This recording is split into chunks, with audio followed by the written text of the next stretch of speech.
I thought I knew my grandson.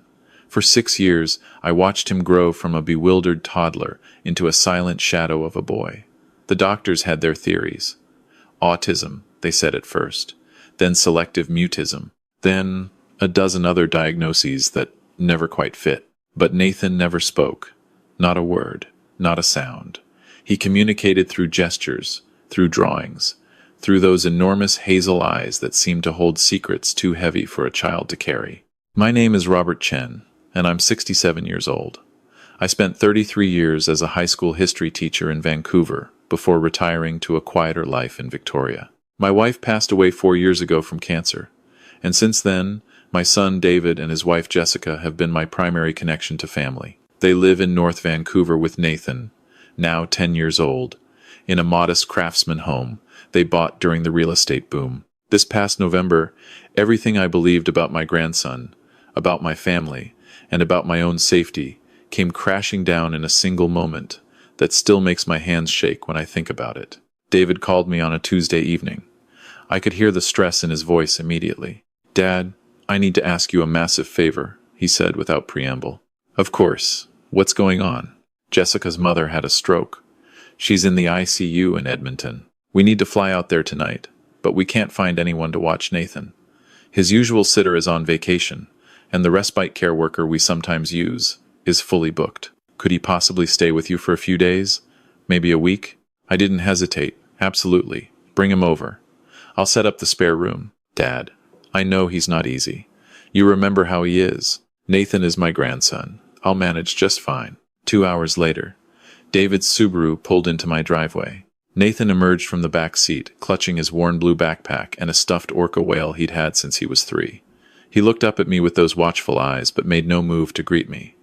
That was normal. Nathan rarely initiated any interaction. Jessica rushed through instructions while David hauled in Nathan's belongings: medications for anxiety, his weighted blanket, the special plates he preferred, the tablet with his communication apps. The list went on. They'd packed enough for a month, though they hoped to be back within a week. "He's been doing better lately," Jessica said, though her eyes told a different story. She looked exhausted, older than her 39 years. "The new therapist thinks he might start talking eventually. We just have to be patient. He'll be fine here," I assured her. "You two focus on your mom. Nathan and I will hold down the fort." David knelt down to Nathan's level. "Remember what we talked about, buddy? You're staying with Grandpa for a little while. We'll video call every day, okay?" He held out his fist for a bump. Nathan tapped it lightly, his face expressionless. They left in a flurry of final reminders and apologies. I watched their taillights disappear down the street, then turned to find Nathan standing in my living room, still clutching that orca. The house suddenly felt very quiet. "Well, Nathan," I said, keeping my voice gentle and even as I'd learned to do, "how about we get you settled in? Are you hungry?" He shook his head once. "Thirsty? Would you like some juice?" Another head shake. "Okay, let me show you your room, and then maybe we can watch a movie or play a game. Whatever you'd like." I led him upstairs to the guest room. I'd prepared it as best I could, clearing out the exercise equipment and setting up the bed with fresh sheets. Nathan walked in, looked around with that careful, assessing gaze he had, and then sat on the edge of the bed with his backpack still on. "You can unpack if you want," I offered, "or I can help you." He unzipped the backpack and began removing items with methodical precision. His tablet, a change of clothes, his toothbrush, a small notebook with a pen attached. That notebook was his primary communication tool. He'd write questions or requests and show them to people. It was slow, but it worked. I left him to it and went downstairs to make myself a cup of tea. The November rain had started, drumming against the windows of my small rancher. I'd moved here after Elizabeth died, unable to stay in the house we'd shared for 30 years. This place was smaller, more manageable, but it felt lonely sometimes. Having Nathan here would be different. Challenging, maybe, but at least I wouldn't be alone. I was steeping my tea when I heard footsteps on the stairs. Nathan appeared in the kitchen doorway. He'd changed into pajamas, even though it was only 7 in the evening. He held up his notebook. "Can I have water?" "Of course." I filled a glass from the filtered pitcher in my fridge and handed it to him. He drank half of it standing there, then wrote again. "Thank you. You're very welcome." He lingered for a moment, and I got the sense he wanted to say something else. But he just turned and went back upstairs. I heard the guest room door close softly. The first 2 days passed uneventfully. Nathan kept to himself mostly, spending hours on his tablet with headphones on. I made his meals, which he ate with mechanical efficiency. We watched nature documentaries together in the evenings. He seemed to particularly enjoy the ones about marine life. Sometimes he'd point at the screen when something interested him, and I'd nod and comment. It wasn't much, but it felt like communication. I spoke to David twice a day. Jessica's mother was stable but would need extensive rehabilitation. They'd probably be gone for 2 weeks, maybe more. David sounded guilty every time we talked. "I'm sorry to dump this on you, Dad." "You're not dumping anything. Nathan is family. Besides, we're doing just fine, aren't we, Nathan?" Nathan, who was usually in the room during these calls, would nod once and go back to whatever he was doing. On the third evening, I wasn't feeling well. Nothing serious, just a nagging headache and some fatigue. I was 67, after all, and my blood pressure had been creeping up at my last checkup. My doctor had prescribed medication and told me to watch my stress levels and sodium intake. I'd been pretty good about it, but maybe the change in routine was affecting me more than I realized. I took my blood pressure medication with dinner as usual. The pills came from a weekly organizer I'd set up every Sunday: white tablets for blood pressure, small yellow ones for cholesterol, and a baby aspirin for heart health. It was the routine of aging, unglamorous but necessary. Nathan sat across from me at the dinner table, pushing pasta around his plate. He'd barely eaten. I was about to ask if something was wrong with the food, when he suddenly stood up, grabbed his notebook, and wrote furiously. He thrust it toward me. "Don't take the white pills." I blinked at the message. "What?" He wrote again, faster this time, his hand shaking slightly. "Don't take white pills. Dad switched them." The words didn't make sense. I stared at Nathan, at this silent child who communicated only through gestures and written words, and tried to understand what he meant. "Nathan, I don't understand. What do you mean your dad switched them?" He grabbed the notebook back and wrote more, his face twisted with an intensity I'd never seen from him. 3 weeks ago, I saw. He switched your pills. They're not medicine." My stomach went cold. "Nathan, this is very important.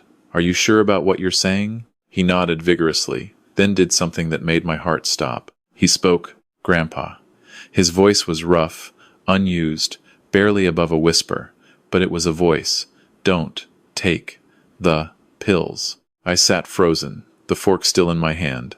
Nathan had never spoken, not in 6 years, not according to anyone. And now he was speaking, warning me about something impossible, something that made no sense. "Nathan," I said slowly, "did you just speak?" "Yes." The word came out more clearly this time. "I can talk. I've always been able to talk. But Mom said if I ever talked, if I told anyone what I knew, she'd send me away. She'd put me somewhere bad, where kids go who tell lies." The room seemed to tilt. I gripped the edge of the table. "What are you saying? What do you know?" "I know Dad is going to kill you." The words tumbled out now, faster, as if a dam had broken. I heard them talking. Mom and Dad, at night when they thought I was asleep. They need money, a lot of money. They owe people, bad people. And you have a house and savings and a life insurance policy. If you die, they get everything. I felt like I'd been punched in the chest. "That's not possible. David wouldn't. He didn't want to at first." Nathan's voice cracked. He cried. I heard him crying. But Mom kept saying they didn't have a choice, that those people would hurt them, hurt me, if they didn't pay. And the only way to get that much money fast was through you. "How do you know about the pills?" "I followed them. 3 weeks ago when they came to visit you. They brought lunch, remember? Mom distracted you in the living room while Dad went to your bathroom. I watched from the hallway. He opened your medicine cabinet and switched the pills in your organizer. He put the real ones in his pocket and left different ones. I didn't know what to do. Mom already told me what happens to kids who tell secrets." My mind was reeling. I thought back to 3 weeks ago. David and Jessica had indeed visited. It was a Sunday. They'd brought Chinese food. Jessica had wanted to show me photos from Nathan's school on her phone, while David had excused himself to use the bathroom. I hadn't thought anything of it. Why would I? "What kind of pills did he leave instead?" I asked. "I don't know. But I heard Mom say later that it would take a few weeks, that it would look natural, like a stroke or heart attack. Something that happens to old people. Old people. The casual cruelty of that phrase, spoken in my grandson's unused voice, hit me harder than it should have. I stood up abruptly, my chair scraping against the floor. Nathan flinched. "I'm not angry at you," I said quickly.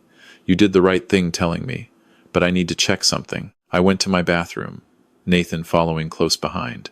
My hands trembled as I opened the medicine cabinet and took out the weekly pill organizer. I dumped the remaining white pills into my palm. They looked identical to my blood pressure medication. Same size, same shape, same white coating. But Nathan was right about one thing. There had been a change in the past few weeks.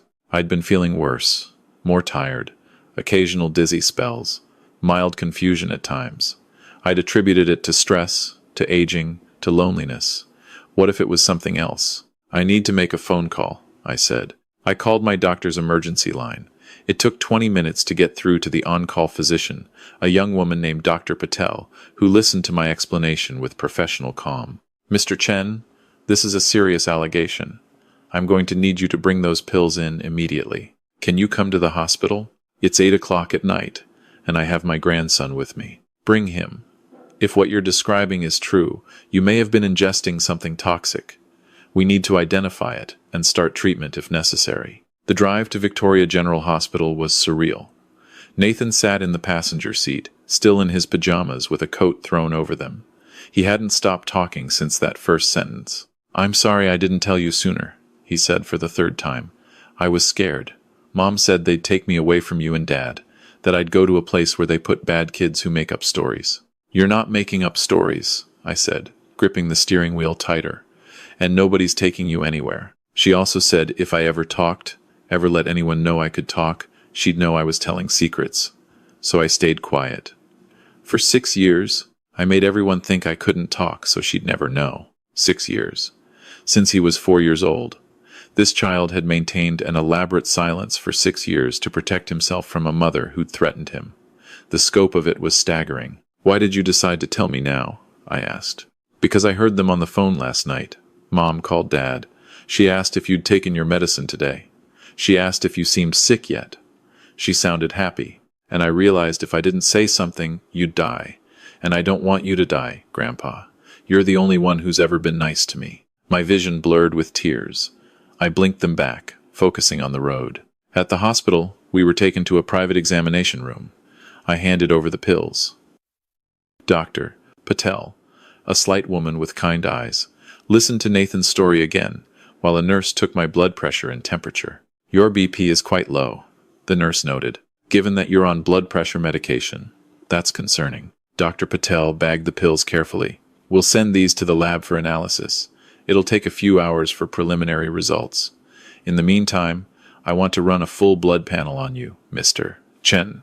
If you've been taking something inappropriate, we need to know what it is and assess the damage." They drew what felt like a dozen vials of blood. Nathan sat in the corner, watching everything with those careful eyes. At some point, a social worker appeared and asked to speak with him privately. I started to object, but Nathan stood up. "It's okay, Grandpa.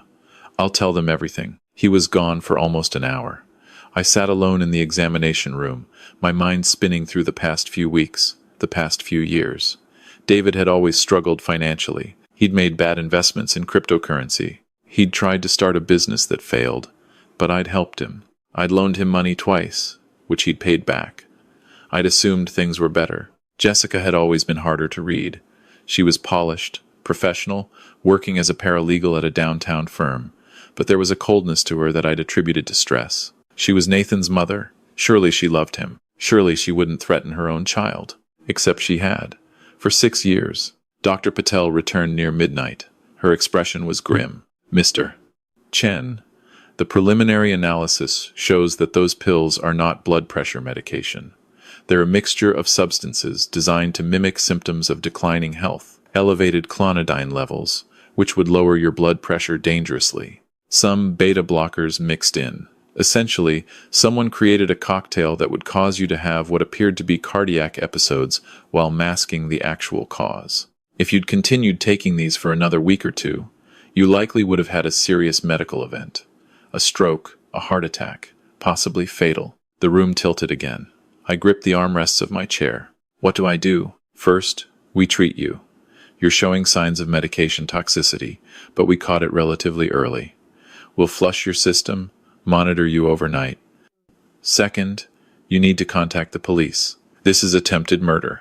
The police arrived within an hour. 2 officers, a middle-aged man named Constable Morrison and a younger woman named Constable Lee, took detailed statements from both Nathan and me.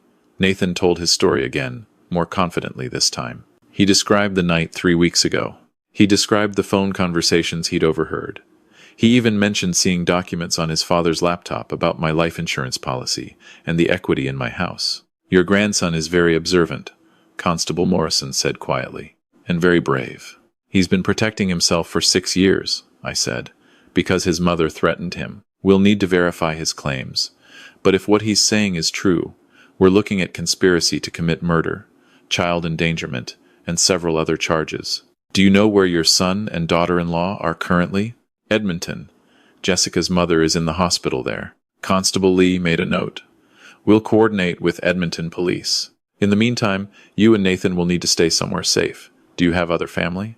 I shook my head. My wife passed away. David is my only child. I have a sister in Toronto, but we're not close. Friends? Yes, I can call someone. I ended up calling my former teaching colleague, Martin, who lived 10 minutes away. He arrived at 1 in the morning, bewildered but immediately helpful. You and the boy can stay as long as you need, he said.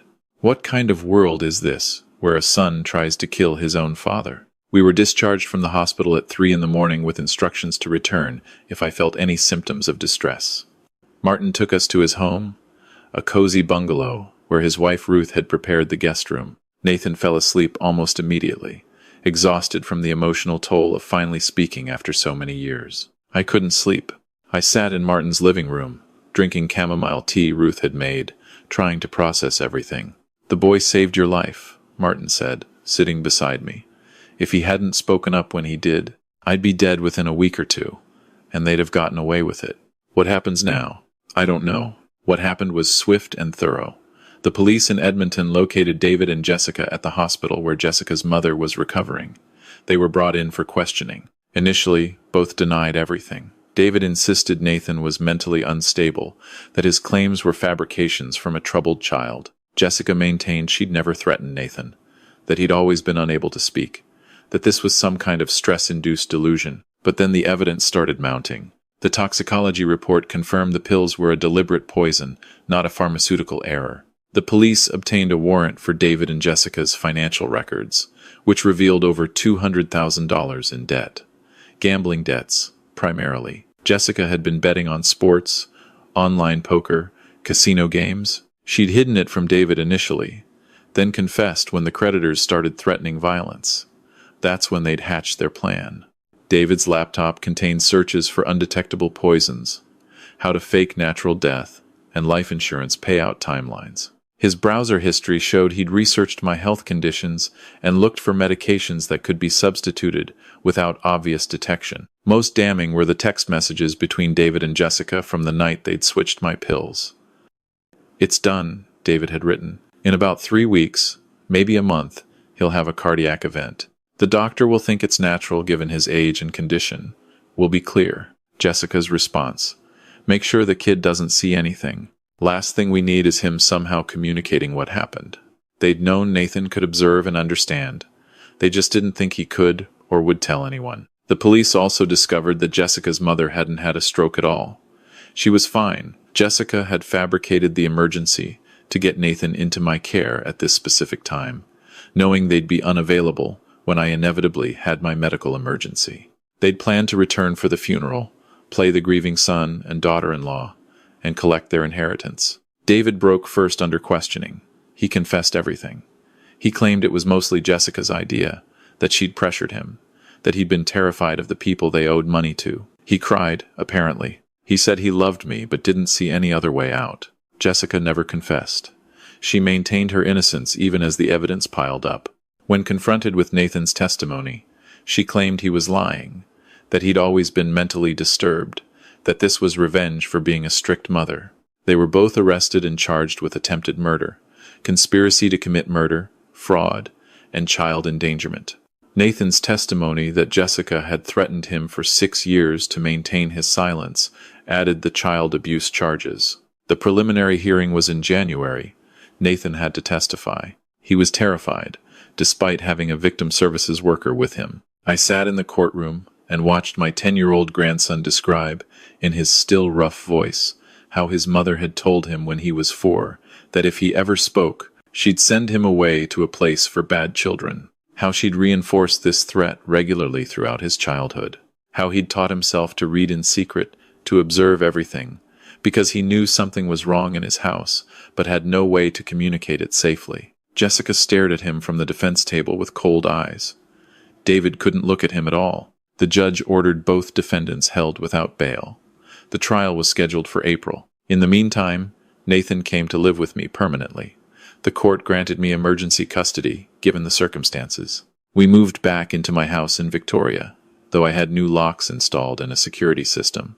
I also got a new prescription for actual blood pressure medication and saw my doctor weekly to monitor my recovery. Nathan started speaking more easily as the weeks passed.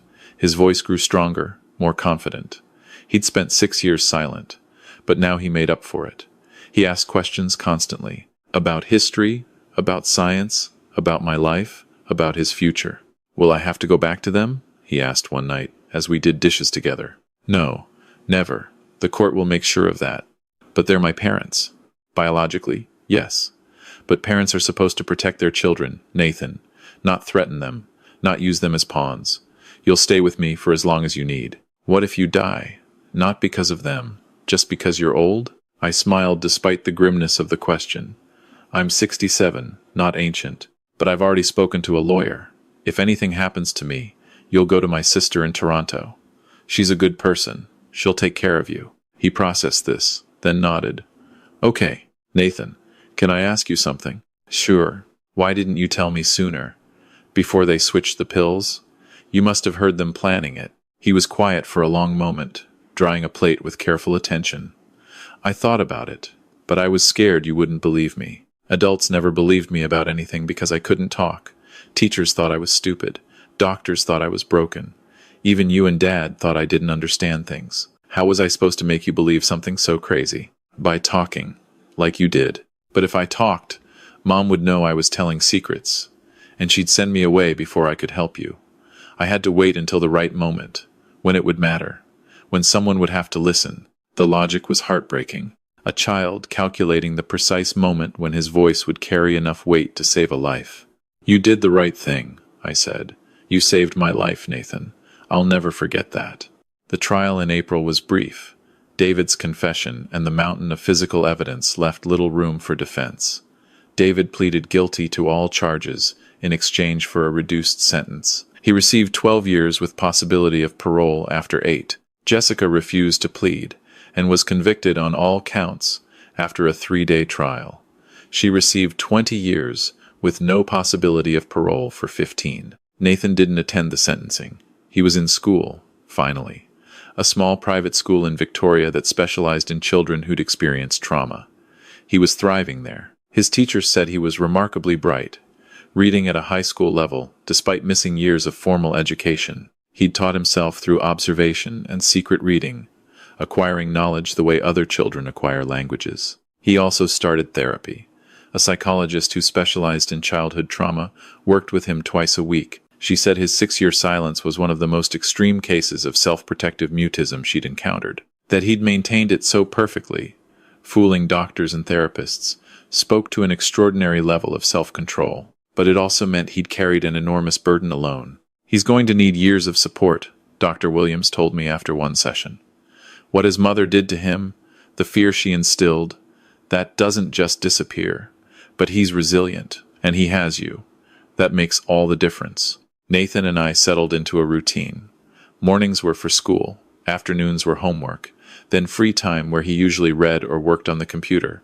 He'd developed a fascination with marine biology. That stuffed orca whale still sat on his bed, but now he could tell me detailed facts about orcas, their social structures, their hunting techniques, their intelligence. Evenings were for dinner together and conversation. Real conversation. Nathan asked about my life, my career, Elizabeth. I told him stories about teaching, about the students I'd known, about historical events I'd witnessed. He absorbed it all with that same careful attention. "Grandpa," he said one evening in June as we walked along the beach near my house, "do you think Dad ever really loved me?" I'd been dreading this question. I think he did, in his own way. But he made terrible choices. He let fear and desperation override his love. That doesn't excuse what he did. What about Mom? That was harder. I don't know, Nathan. I'd like to think she loved you once. But what she did to you, the way she threatened you, that's not love. Love doesn't come with conditions like that. He picked up a smooth stone and threw it into the waves. I don't miss them. Is that bad? No, it's honest. And after everything they put you through, you're entitled to feel however you feel. I'm glad I'm with you. I'm glad you're with me too. We stood there watching the sun set over the Pacific, grandfather and grandson, survivors of a betrayal neither of us could have imagined. Nathan had saved my life by breaking 6 years of silence. In return, I'd given him a safe place to finally use his voice. The legal aftermath continued for months. David and Jessica's assets were seized to pay their debts and legal fees. Their house was sold. Whatever remained would eventually go to Nathan when he turned 18, held in trust until then. I was named his legal guardian permanently. The court also granted him the right to change his last name if he chose. He decided to take Elizabeth's maiden name, Morrison, leaving behind the Chen that connected him to his father. Nathan Morrison, a new identity for a boy finding his voice. In September, nearly a year after that November evening when he'd first spoken, Nathan started 5th grade. He was slightly behind his peers socially but academically advanced. He made friends slowly, but genuinely. He joined the school's marine biology club. He smiled more often. One afternoon, his teacher called me in for a conference. I worried that something was wrong, but she was beaming. "Mr. Chen, I wanted to tell you that Nathan gave a presentation today about orcas, in front of the whole class. It was remarkable. Not just the content, but his confidence. He spoke for 15 minutes without notes. Some of the other students were in tears by the end, because he talked about how orcas protect their family members, about their loyalty. He's an exceptional young man. That evening, I asked Nathan about it. Were you nervous, speaking in front of everyone? He shrugged. A little. But then I remembered that I stayed silent for 6 years when I was scared, and that almost cost you your life. So now I figure, if I have something to say, I should say it. The worst that can happen is someone doesn't listen, but at least I tried. There was wisdom in that beyond his years. We're coming up on the 2-year anniversary now. Nathan is 12, growing tall and lean. His voice deepened into something more adult. He still sees Dr. Williams, though less frequently. The nightmares about his mother have mostly stopped. He video calls my sister in Toronto regularly. They're planning for him to spend part of summer vacation there, getting to know his extended family. David writes letters from prison. They arrive every few months, addressed to both of us. I read them first. They're full of apologies and regrets, of explanations and justifications. David claims he's gotten sober, found religion, understands now how wrong he was. He wants Nathan to visit. He wants forgiveness. I give Nathan the letters unopened and let him decide what to do with them. So far, he's put them all in a box in his closet, unread. Maybe someday, he says. When I'm older, when I'm ready to hear whatever he has to say. But not now. Jessica doesn't write. I don't expect she ever will. The local newspaper ran a story about the case last year. Boy's 6-year silence ends in time to save grandfather from attempted murder. They changed our names for Nathan's privacy, but people in Victoria knew. For a few weeks, strangers would recognize us at the grocery store or the library. Some offered sympathy. Others asked invasive questions. Nathan handled it with remarkable grace, usually just smiling and saying we didn't like to talk about it. The attention faded eventually, as attention does. We returned to being anonymous, just a grandfather and his grandson, living quietly by the sea. But I think about that November evening often, about the moment Nathan spoke for the first time in his life, to save mine, about the courage it took for a 10-year-old child to break a silence he'd maintained for survival, about how easily I could have dismissed his warning, attributed it to childish imagination or misunderstanding. I think about all the children out there who are silent for reasons adults don't understand, the ones labeled as delayed or difficult or different, the ones who see everything but have no safe way to speak. Nathan was lucky. He found his moment, his voice, his chance. How many others never do? There's a lesson in this, though it's one I paid dearly to learn. We underestimate children constantly.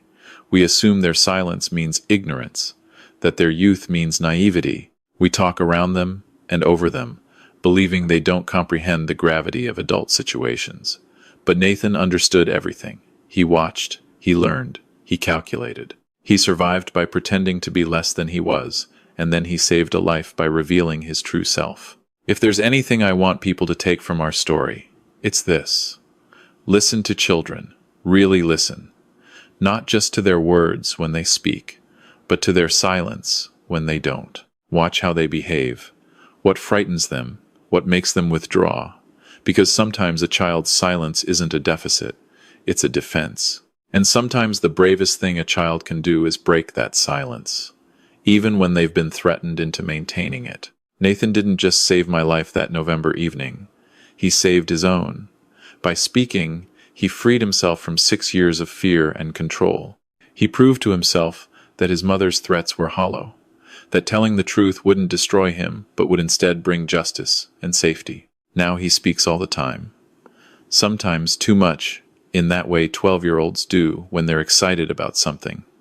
He'll talk for an hour about the documentary he watched or the book he read, and I listened to every word, grateful beyond measure that he found his voice and chose to use it. We have a good life together now. Not the life either of us planned or expected, but a good one nonetheless. We cook meals side by side. We explore tide pools on weekends. We read books and watch documentaries. We talk about everything from history to science to feelings. Last week, Nathan asked if he could get a dog, a big one, he specified, for protection, though I suspect it's more for companionship. Sure, I said. Let's go to the shelter this weekend.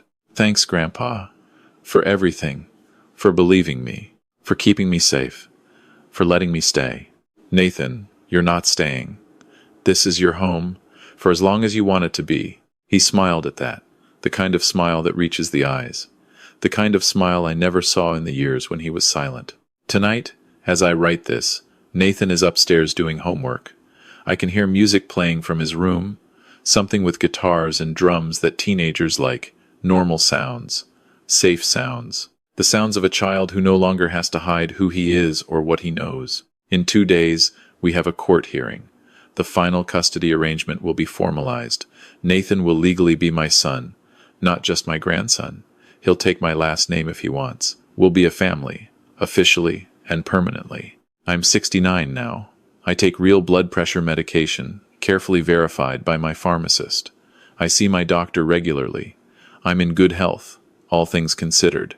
With luck, I'll be around to see Nathan graduate high school, maybe college, to see him become whoever he's meant to be. But even if I'm not, even if age catches up with me sooner than we hope, I know Nathan will be okay. He survived 6 years of psychological abuse. He outsmarted adults who underestimated him. He found his voice when it mattered most. Those skills, that strength, that will carry him through whatever life brings. As for David and Jessica, I try not to hate them. Hate takes energy I'd rather spend on Nathan, but I don't forgive them either. What they did to their own child, what they tried to do to me, those aren't things that can be easily forgiven. David will get out of prison eventually, older and presumably wiser. Jessica won't see freedom until she's nearly 60. By then, Nathan will be a grown man with his own life. He'll never have to face them if he doesn't want to. The truth is, they lost everything. Their freedom, their son, their future. All because they chose greed and violence over honesty and hard work. All because they underestimated a silent child. And that child, my grandson, my son, the boy who saved my life with 4 words. He's upstairs right now, probably reading about whales or doing algebra or maybe just being 12. He's safe. He's loved. He's free to be himself without fear. That's the ending our story deserves. Not a tragedy, but a triumph. Not silence, but truth. Not isolation, but family. Nathan Morrison found his voice. And I found a reason to make sure I'm around for a long time to come so I can keep listening to everything he has to say.